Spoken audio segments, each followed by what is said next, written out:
Backstage TV hier beim Foo Fighters Konzert in Köln mit Jeff, dem Backliner Roadie für die Jungs, und der gibt uns jetzt einen kleinen Rig Rundown. Hi Jeff. Hey, how you doing? I'm fine.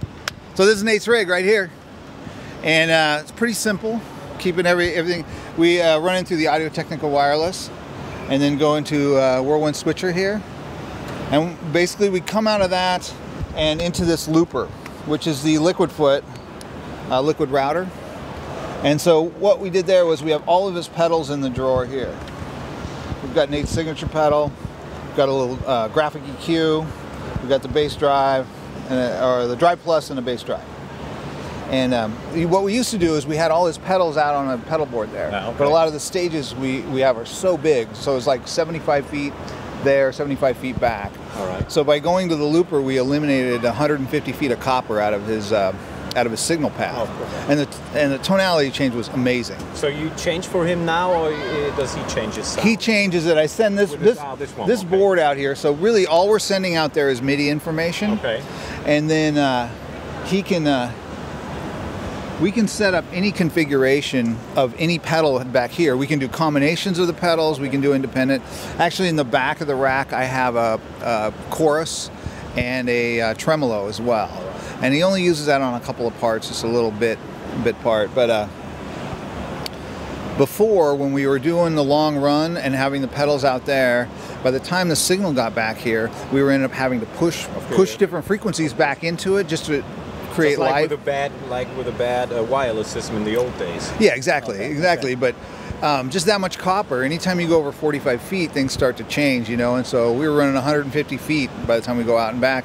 And once we got rid of that, like, you could just hear the bass come alive. You could hear even like the fingers on the strings so much better and all that stuff. So anyway, so we go into the looper. Each pedal has its own loop, controlled by this. And then we leave there and we go into a radial JDI, the green one, passive Jensen transformer. Got it too. Red on. And then we come out of that and we split into the two heads. And right now we're using the Ashdown Evo for two of the cabinets, and then a BTA 400 for one more cabinet. 1, 2, 3, 4.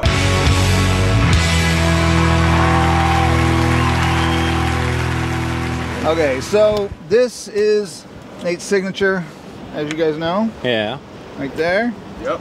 Perfect, man. And with the new bridge already, okay? yeah, this is with the new Fender bridge on it. And it's great though, actually. Yeah. I like it. It's a good one. Yeah, I was so massive too, so used to the Badass 2, but then, so at first I was kind of like, yeah, but now actually that I've used it. And then this is a Black Lakeland. All right. That was Bob Glob, or what is it, right? Yes, Bob Glob, and it was made. This was one that was made by Dan in Chicago. Okay. He made 4 basses for us. Yeah. All amazing. All great basses. Yeah. 5 basses maybe.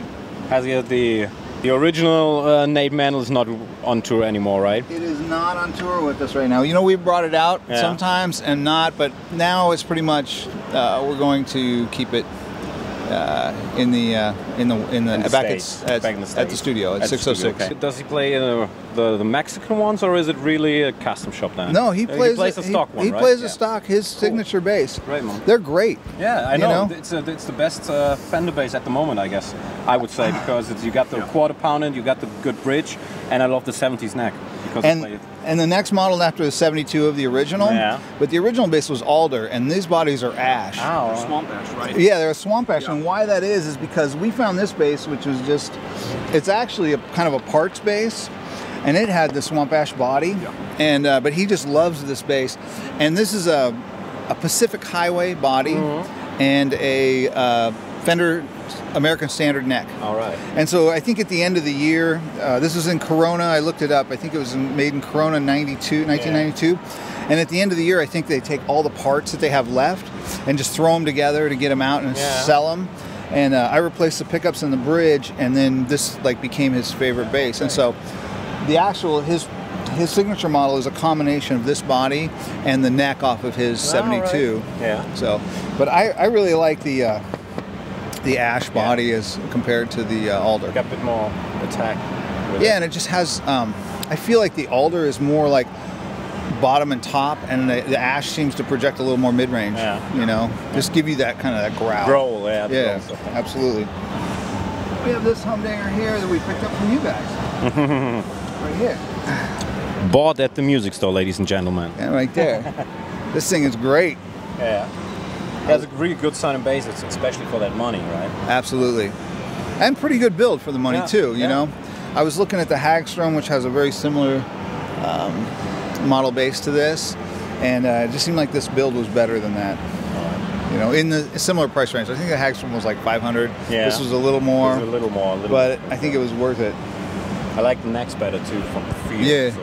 absolutely.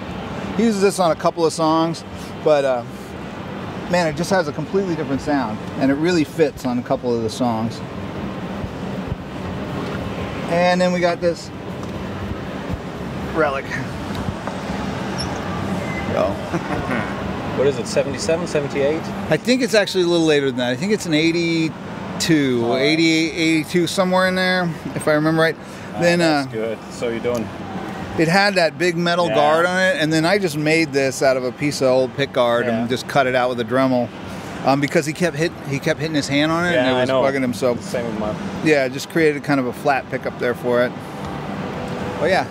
1, 2, 3, 4.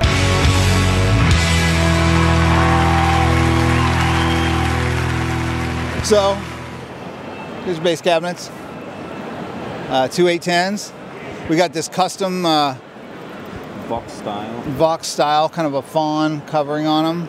Ashtown made these up for us. They are great. Nate's usually over here. Yeah. And then when Dave broke his leg, we do the throne thing now. Well, the drums were directly behind him, so it didn't work. So we had to swing Taylor over here, and then Dave's in the middle, and so that way Nate went to the other side.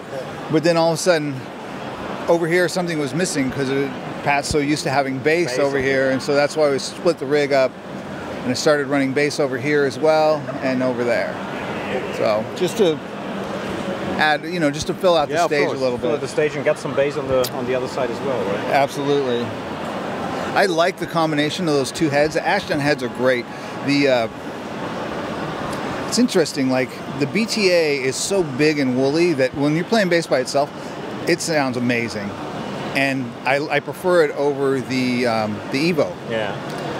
But when the band is playing, the Evo, the midst of the Evo, right? the Evo cuts through and finds this spot in the music that has this great warm presence.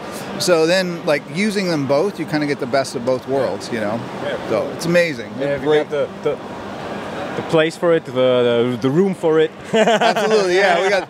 Yeah, that's good. Yeah, we got the room, and we'll make room. Cool. Thank you very much, Jeff. Anyway, Thank thanks, you man. Nice to meet you. Ja, das war's mit Foo Fighters Rig Rundown mit Jeff für Nate Mendels Bass-Sektion. Ich hoffe, euch hat's gefallen. Viel Spaß.